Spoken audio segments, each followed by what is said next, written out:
The Philippine militant group Abu Sayyaf posted a video on Monday showing the beheading of a 70-year-old German man they took as a hostage in November. The man was identified as Jurgen Kantner. The jihadist group has demanded a ransom worth $600,000.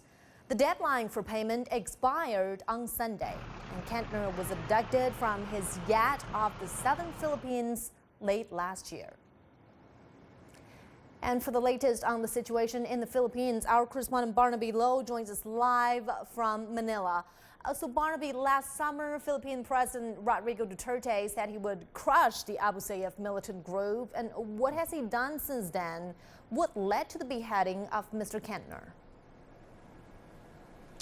Well, Mang, let me first get to that second question of yours. The obvious reason for the execution of the German hostage, Mr. Kantner, was what you mentioned.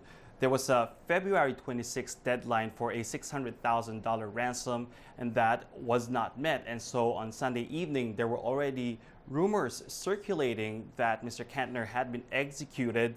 And by Monday, there was confirmation via a video of the beheading that was circulating online. Now, back to your first question, President Duterte did order the military to crush the Abu Sayyaf months ago, and for months the military has been on the offensive, and there have been some successes, but ultimately it appears efforts have not been enough, given that more than 20 hostages are still with the Abu Sayyaf, 19 of them foreigners. And the latest development, again, is the execution of Mr. Kantner, the German hostage. President Duterte has apologized to Germany. He has ordered the military to further intensify its offensives against the Abu Sayyaf. President Duterte has also again asked for China's help to patrol waters off the southern Philippines, and Germany has said that it is ready to help the Philippine military battle the Abu Sayyaf. Mang. So, Barnaby, let me ask you this. Why has it been so hard to defeat Abu Sayyaf? According to reports, there are only about 500 militants. Well, there are several factors at play here, but first and foremost, the battleground here are the islands of Sulu and Basilan in the southern Philippines. These are territories of the Abu Sayyaf.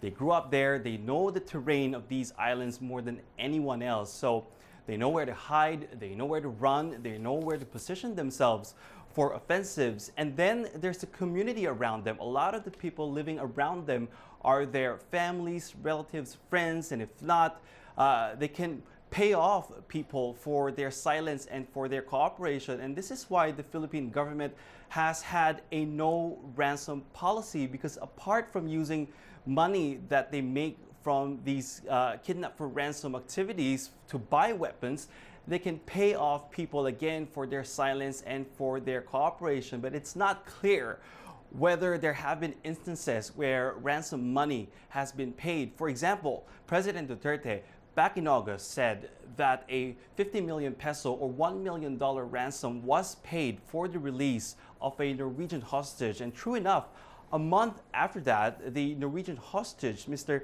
Sekingstad, was released. And so it is even harder to ask families and employers of these kidnapped victims to not pay ransom. Of course, they're concerned about the safety and the lives of these hostages. But analysts say the biggest problem here is the possible involvement of local government officials and rogue members of the military. All right, thank you so much.